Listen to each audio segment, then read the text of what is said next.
নমস্কার, welcome to this channel. আশা করছি আপনাদের দিন শুভ হোক। আজকের আলোচনায় আমরা ক্লাস 12-এর ইংরেজি বিষয়ের সিলেবাস আলোচনা করব। দেখতেই পাচ্ছেন, syllabus for class 12 subject English. এই ইংলিশ সাবজেক্টের তিনটে আলাদা আলাদা টেক্সচুয়াল পার্ট আছে, যার মধ্যে আছে প্রোজ, পোয়েট্রি এবং ড্রামা। যাই হোক, ড্রামা বিষয়ে আমরা পরে আলোচনা করছি।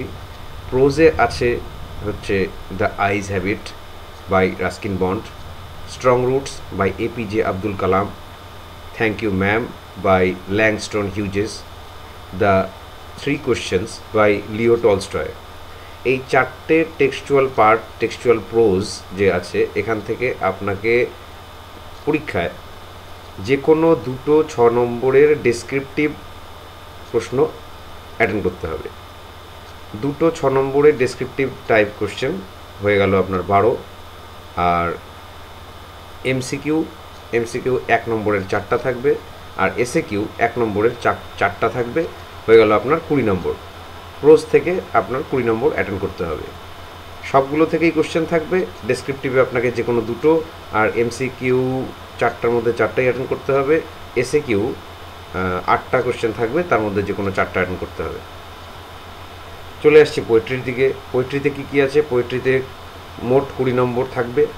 একই রকমভাবে 4টে পোয়েট্রি, 4টে poems: on killing a tree by G Patel, asleep in the valley by Arthur Rimbaud, shall I compare thee to a summer's day, এটাকে শর্টে অনেক সময় শ্যাল আই কম্পেয়ার দি বলে বলা হয়, হ্যাঁ, by William Shakespeare, the poetry of earth by John Keats. একই রকমভাবে এই 20 নম্বরের জন্য আপনাকে এই 4টার মধ্যে থেকেই কোশ্চেন থাকবে, যার মধ্যে 6 নম্বরের যে কোনো দুটো প্রশ্ন ডেসক্রিপটিভ টাইপের জন্য অ্যাটেন্ড করতে হবে, হয়ে গেল আপনার 12 নম্বর। থাকলো 8 হচ্ছে আপনার এমসিকিউ, 4টা 1 নম্বরের এমসিকিউ অ্যাটেন্ড করতে হবে, মানে মাল্টিপল চয়েস কোশ্চেন, আর এসিকিউ হচ্ছে শর্ট আনসার টাইপ কোশ্চেন। 8টার মধ্যে যে কোনো 4টা 1 নম্বরের অ্যাটেন্ড করতে হবে, হয়ে গেল আপনার 20। এই হলো প্রোজ আর পোয়েট্রি, 20 40। নেক্সট কি আছে?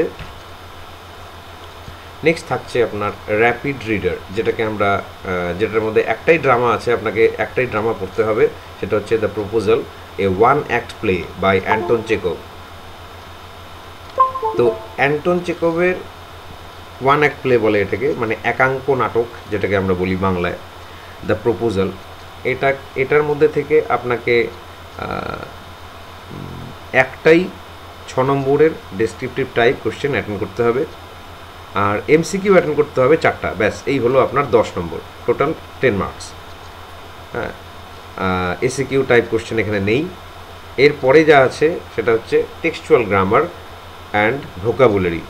টেক্সচুয়াল গ্রামার অ্যান্ড ভোকাবুলারিতে যা টেক্সচুয়াল পার্ট থাকবে সবটাই আপনার, যা গ্রামাটিক্যাল পার্ট থাকবে সবটাই আপনার টেক্সট বেসড। হ্যাঁ, টেক্সট যদি কেউ ভালো করে ফলো করতে পারেন, তাহলে আপনার এই টেক্সচুয়াল গ্রামার অ্যাটেন্ড করাটা অনেকটাই সহজ হয়ে যাবে। এর মধ্যে কি থাকছে ভয়েস চেঞ্জ, ন্যারেশন বা স্পিচ, হ্যাঁ, ক্লজের মধ্যে থাকছে joining and splitting, transformation of sentences, এর মধ্যে অনেক কিছু চলে আসে। হ্যাঁ, যদিও ওই ভয়েস, ন্যারেশন, ক্লজ এগুলো সবই ট্রান্সফরমেশন, তবুও বলে রাখি, simple to complex, complex to compound, তারপর ট্রান্সফরমেশন অফ সেন্টেন্সেসের মধ্যে হচ্ছে ডিগ্রি, তারপরে হচ্ছে interchange of parts of speech, affirmative to negative, এই ধরনের আরও অনেক কিছু থাকবে। তারপরে যা আসছে হচ্ছে article, preposition and proper forms of verbs. এই দুটো জিনিসকে আপনাকে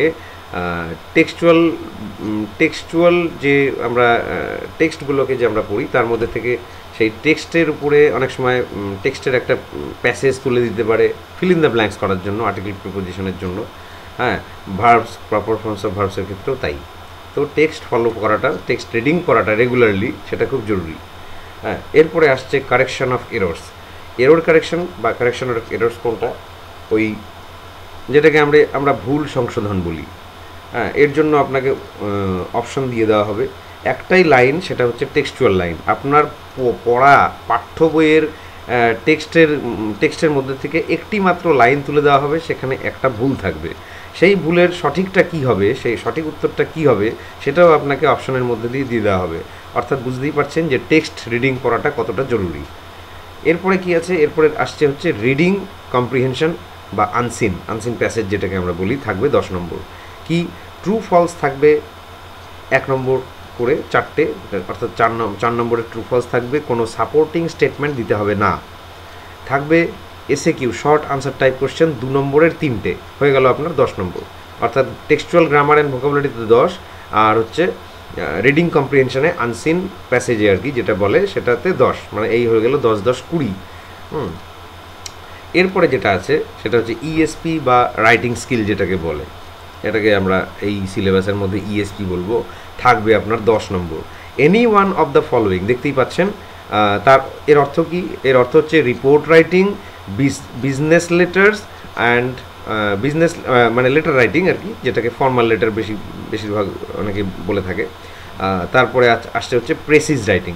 এই 3টে আইটেমের মধ্যে যে কোনো একটি আপনাকে অ্যাটেন্ড করতে হবে, এখানে বলাই হচ্ছে any one of the following. এবার রিপোর্ট রাইটিংয়ের মধ্যে কি, accidental or newspaper reporting class 10-এ অর্থাৎ মাধ্যমিক লেভেলে আপনারা পড়ে এসছেন।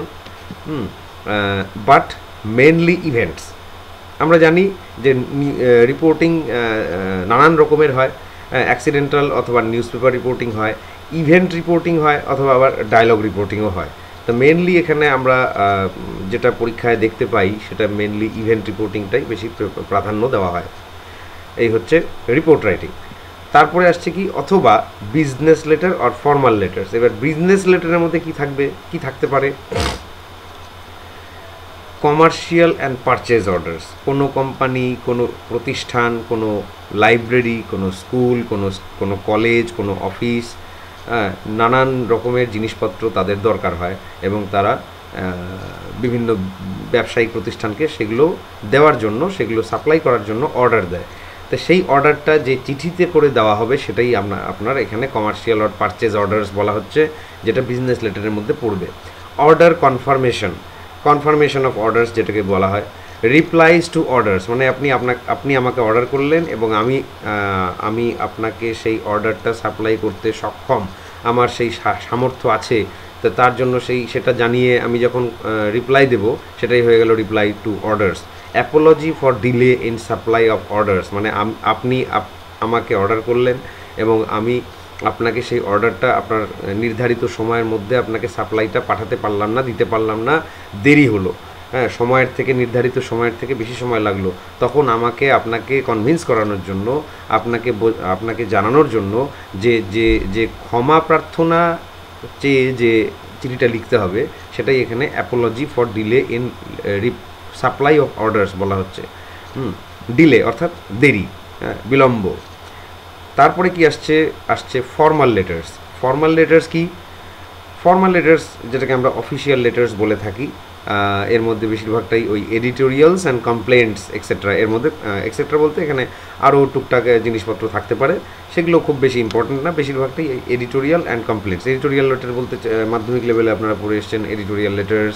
কমপ্লেন্টস বলতে মিউনিসিপ্যাল চেয়ারম্যান, মিউনিসিপ্যাল মেয়র, কর্পোরেশনের মেয়রকে যে কমপ্লেন্ট, তারপরে হচ্ছে কোনো হসপিটালের সুপারকে কমপ্লেন্ট, পোস্ট অফিসের পোস্টমাস্টারকে কমপ্লেন্ট, নানান বিষয়ের ওপরে কমপ্লেন্ট, সেগুলো সময়ের সাথে সাথে আপনারা প্র্যাকটিসের মধ্যে দিয়ে জেনে যাবেন। তারপরে আসছে হচ্ছে প্রেসিজ রাইটিং হচ্ছে যেটাকে আমরা সারাংশ বলি, সারাংশ আরও নানান রকমভাবে বলা যায়।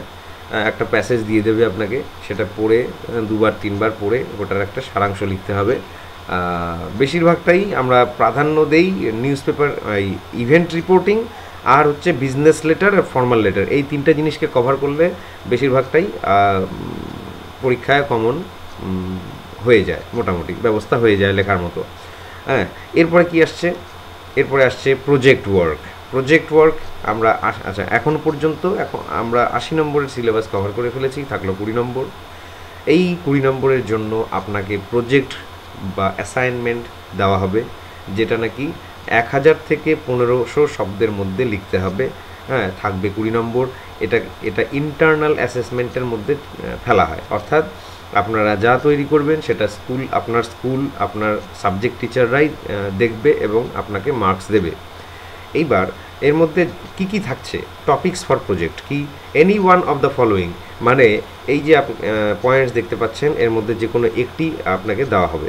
কি, film, theatre script, review of A film or play, অর্থাৎ যে কোনো একটি সিনেমা অথবা থিয়েটার স্ক্রিপ্ট, মানে হচ্ছে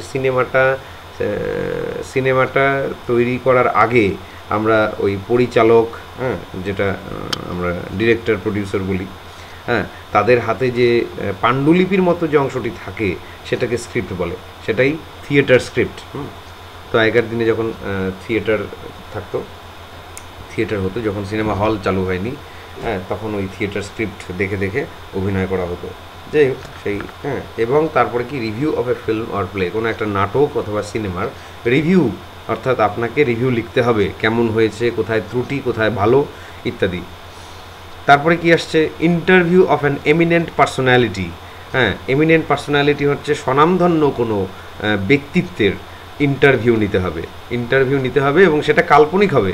এখানে আমি একটা কথা লিখতে ভুলে গেছি, সেটা হচ্ছে ফিকটিটিউয়াস ইন্টারভিউ, অর্থাৎ কাল্পনিক সাক্ষাৎকার একজন স্বনামধন্য ব্যক্তিত্বের।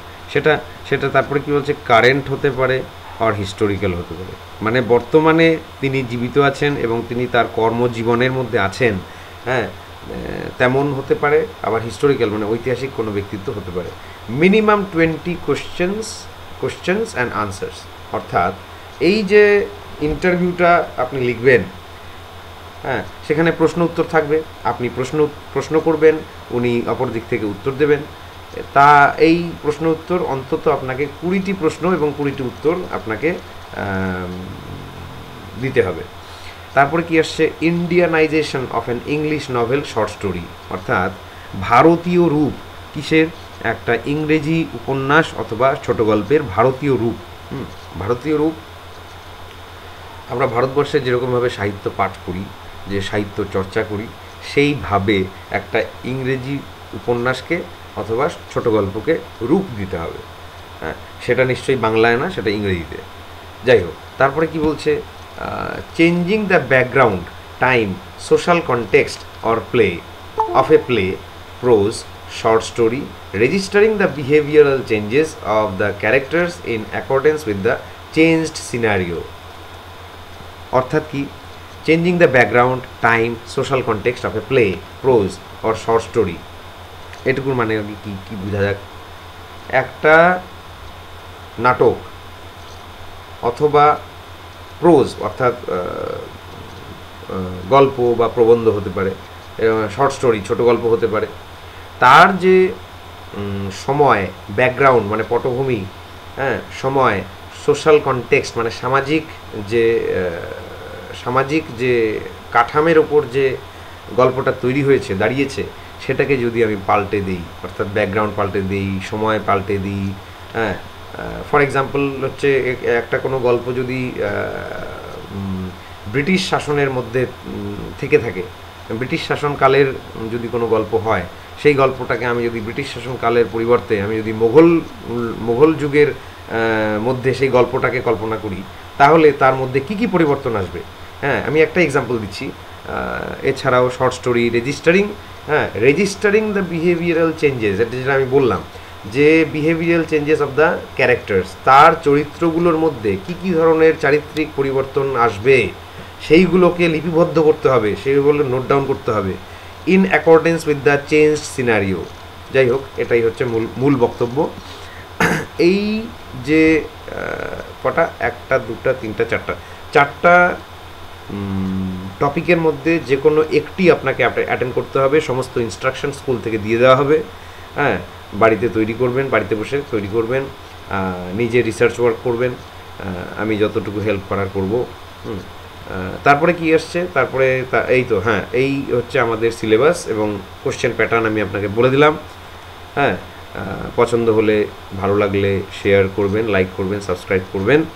আপাতত এখানে শেষ করছি। পরবর্তী মেটেরিয়ালস অথবা ভিডিও বা যাই হোক নিয়ে খুব শীঘ্রই আসব। দেখা হবে শীঘ্রই। ধন্যবাদ।